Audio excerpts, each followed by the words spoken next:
Shalom. Shalom. Senang di hadirat Tuhan. Senang berkumpul dengan keluarga Tuhan. Pagi ini saya didorong untuk mengingatkan kita semua tentang kobarkan misi, kobarkan semangat misi sekali lagi. Bapak Ibu, tugas misi bukan pilihan. Membawa kabar baik di tengah dunia yang berdosa bukan pilihan. Tapi kita ditugaskan oleh Kristus agar terus membawa Injil di tengah-tengah dunia. Mulai dari keluarga, Yerusalem, Judea, sekitar kita, Samaria, sampai ke ujung bumi. Pagi ini saya mau menjelaskan alasan mengapa gereja harus memberitakan Injil atau bermisi. Yang pertama adalah karena Yesus datang ke dalam dunia untuk menyelamatkan jiwa. Yesus adalah seorang pemenang jiwa. 1 Timotius 1:15 berkata, perkataan ini benar dan patut diterima sepenuhnya. Kristus datang ke dunia untuk menyelamatkan orang berdosa. Dan di antara mereka, akulah yang paling berdosa. Tetapi justru karena itu aku dikasihi, agar dalam diriku ini sebagai orang yang paling berdosa, Kristus menunjukkan seluruh kesabarannya. Dengan demikian aku menjadi contoh bagi mereka yang kemudian percaya kepadanya dan mendapat hidup yang kekal.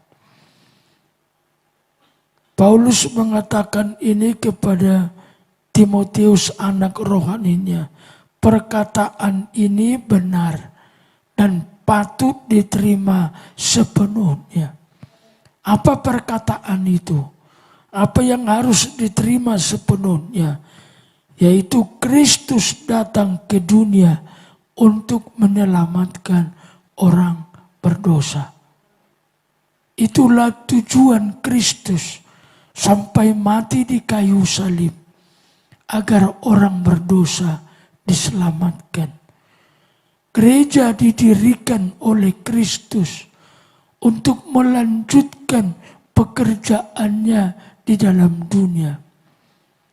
Yesus sudah naik ke sorga, tapi sebelum beliau naik ke sorga, beliau berkali-kali berkata, seperti engkau telah mengutus aku ke dalam dunia, demikianlah aku mengutus mereka. Kristus sudah memanggil kita. Bukan saja panggilan keselamatan, tapi panggilan untuk melanjutkan pelayanan Kristus di dalam dunia. Saya mengingatkan kita semua untuk mengobarkan semangat misi di dalam diri kita. Itulah kehendak Kristus bagi kita semua. Lukas 19 ayat 10 meneguhkannya. Sebab anak manusia datang untuk mencari dan menyelamatkan yang hilang. Ada dua perasa yang penting dalam ayat ini. Yang pertama, mencari. Kristus datang untuk mencari. Dan yang kedua, menyelamatkan yang hilang. Carilah yang terhilang. Selamatkan mereka. Bawa mereka kepada Kristus. Mulai dari yang di lingkungan rumah kita. di lingkungan tempat tinggal kita. Yohanes 3:16, ayat sentral dari semua berita Injil. Karena begitu besar kasih Allah akan dunia ini, sehingga ia telah mengaruniakan anaknya yang tunggal, supaya setiap orang yang percaya kepadanya tidak binasa, melainkan beroleh hidup yang kekal. Untuk keperluan misi, Tuhan Allah di sorga bukan saja memberi, tetapi mengutus anaknya satu-satunya dan mati di Golgota, disalibkan. Tugas misi menjadi sangat penting bagi sorga. Pikirkan sebentar orang di sekitar kita yang perlu dibawa kepada Kristus. Tidak ada keselamatan di bawah kolong langit kecuali dalam Kristus. Saat-saat seperti ini, perkataan ini kurang menggema. Tapi ingat waktu peristiwa Nuh, saat air bah sudah datang, baru orang-orang itu baru mereka seperti disadarkan, malapetaka sebentar tiba. Situasi ini masih aman-aman saja. Banyak orang tidak bisa menangkap secara rohani, secara bijak, bahwa malapetaka akan sebenar tiba. Kalau kiamat itu tiba seperti perkataan orang-orang di sekitar kita, semua orang akan diperhadapkan dalam dua pilihan yang sudah dipilih sejak hidupnya di dunia. Mereka akan berada di api neraka atau berada di dalam pangkuan Bapa di sorga, di tempat yang kekal. Berita ini sudah diberitakan sejak 2000 tahun yang lalu. Maka terasa kekristenan itu hanya seperti kegiatan agama, seperti orang lain beragama. Keliru. Kekristenan bukan soal agama. Itulah sebabnya ada banyak tuduhan. Yesus yang disebut Kristus tidak membawa agama, betul. Yesus tidak membawa agama. Dan Yesus sendiri tidak ada agamanya. Yesus membawa Injil, Evangelion, kabar baik, kabar keselamatan. Yang harus kita respon adalah keselamatan kekal yang dibawa oleh Kristus. Supaya setiap orang yang percaya kepadanya tidak binasa, melainkan beroleh hidup yang kekal. Sejak kita percaya, kita dipindahkan posisi dari kematian kekal kepada hidup yang kekal. Sekarang ini kita sudah ada di dalam kerajaan Allah itu. Kalau Kristus datang, kita tinggal dibawa pergi ke sana. Tidak ada lagi persyaratan yang harus dipenuhi. Sejak kita percaya, kita bagian kerajaan Allah. Maka saya dorong Bapak Ibu, jangan puas mengakhiri hidup ini sebelum kita membawa satu jiwa bagi Kristus. Bawa jiwa bagi Kristus. Jangan sungkan cerita tentang Yesus. Jangan takut orang tersinggung. Lebih bagus mereka mungkin tersinggung pada awalnya saat kita bicara iman.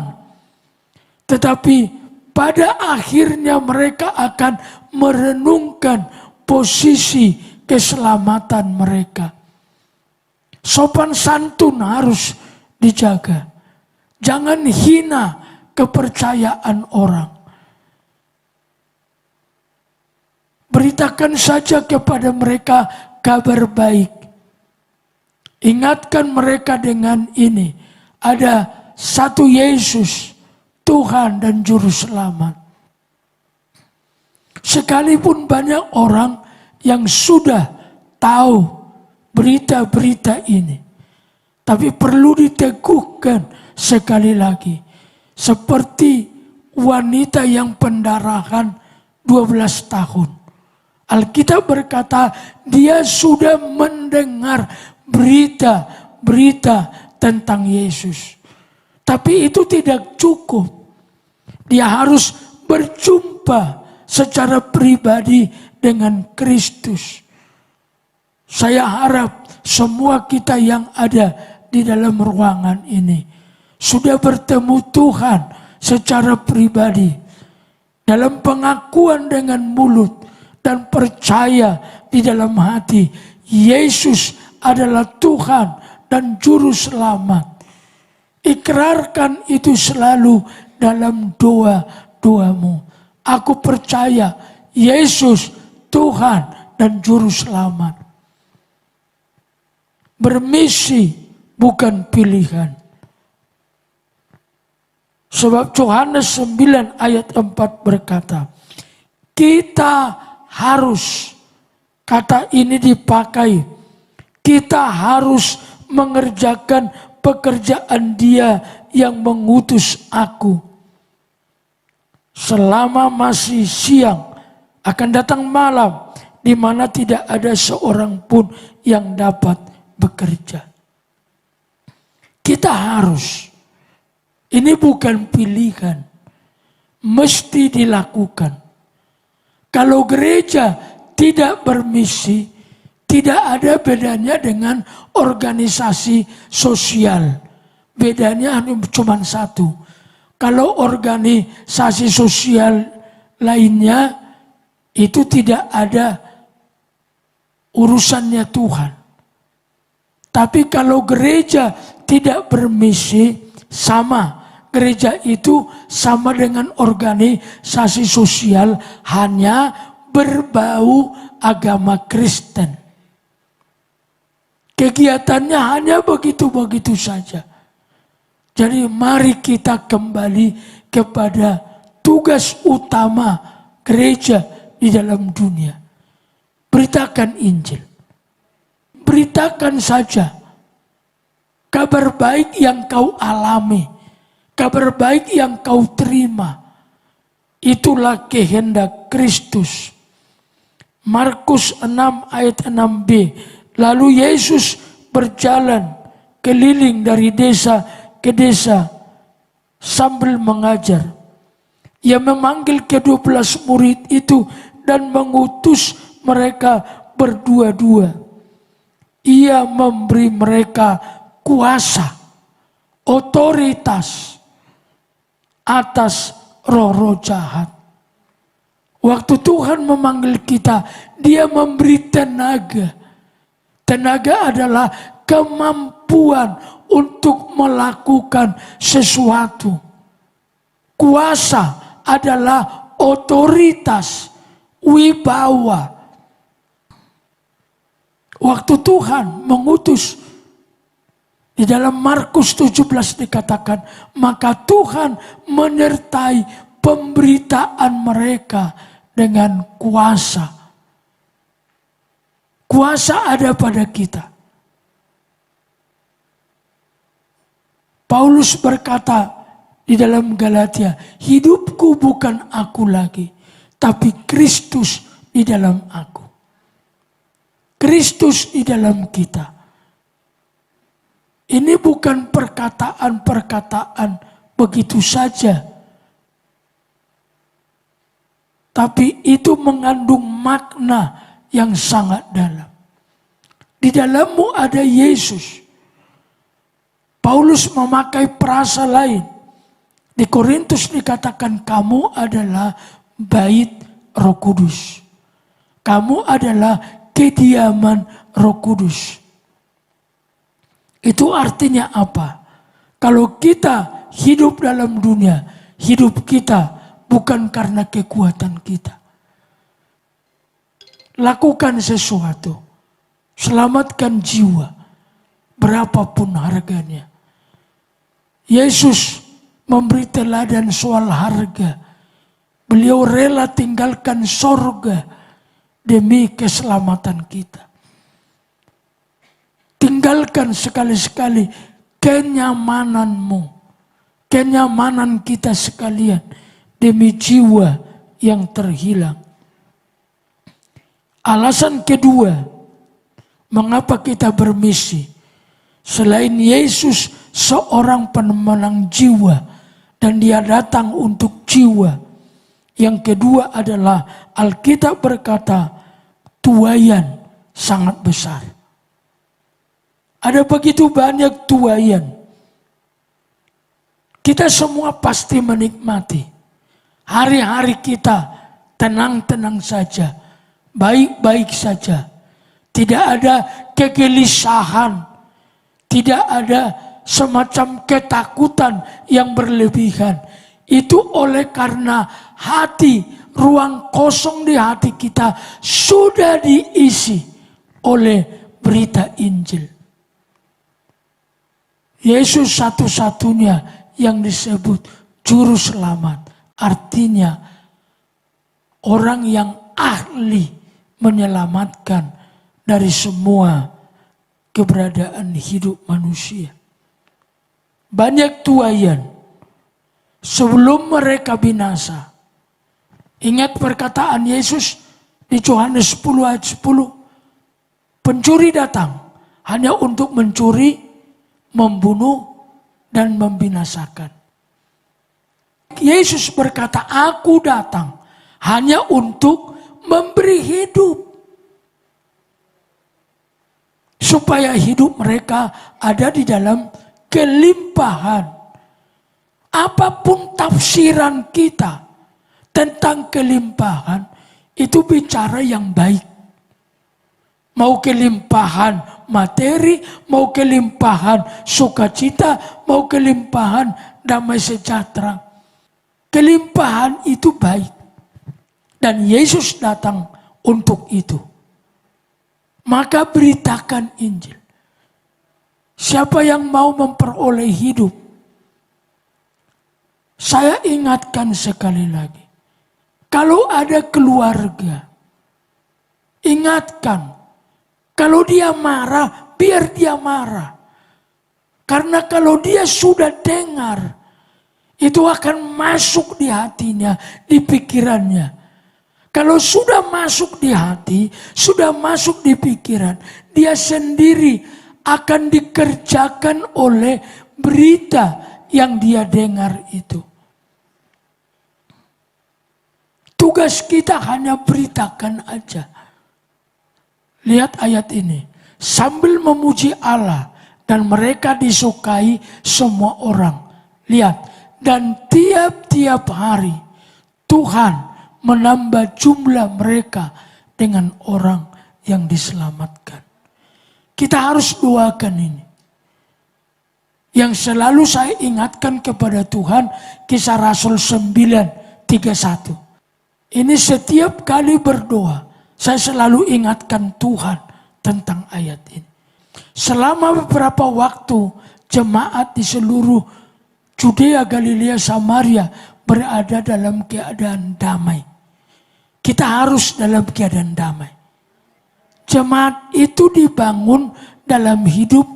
Jemaat itu dibangun dan hidup dalam takut akan Tuhan. Amin. Kita harus takut Tuhan. Mimpi saya, doa saya, minimal 5 kali sehari saya menyebutnya. Ayat ini, jumlahnya makin bertambah besar oleh penghiburan Roh Kudus. Jadi tidak ada sulit bagi Tuhan. Itu bukan mengada-ada. Tugas Tuhan adalah juga menambah jumlah kita dengan orang yang percaya. Tapi sebelum itu terjadi, dari pihak kita harus mendoakannya, harus mencari. Jadi yang ingin saya katakan adalah kalau kita mencari orang yang terhilang, Tuhan terlibat bersama kita. Kita tidak sendiri. Ayat-ayat ini menguatkan iman saya dan kiranya menguatkan iman kita sendiri bersama-sama. Tugas misi tidak pernah dilakukan dengan kekuatan sendiri. Tuhan pasti mendampingi kita. Tuhan pasti menolong kita. Melihat orang banyak itu tergeraklah hati Yesus oleh belas kasihan kepada mereka. Hati kita harus tergerak oleh belas kasihan kepada jiwa yang terhilang. Bawa orang berdosa kepada Tuhan. Tuhan memberkati kita semua.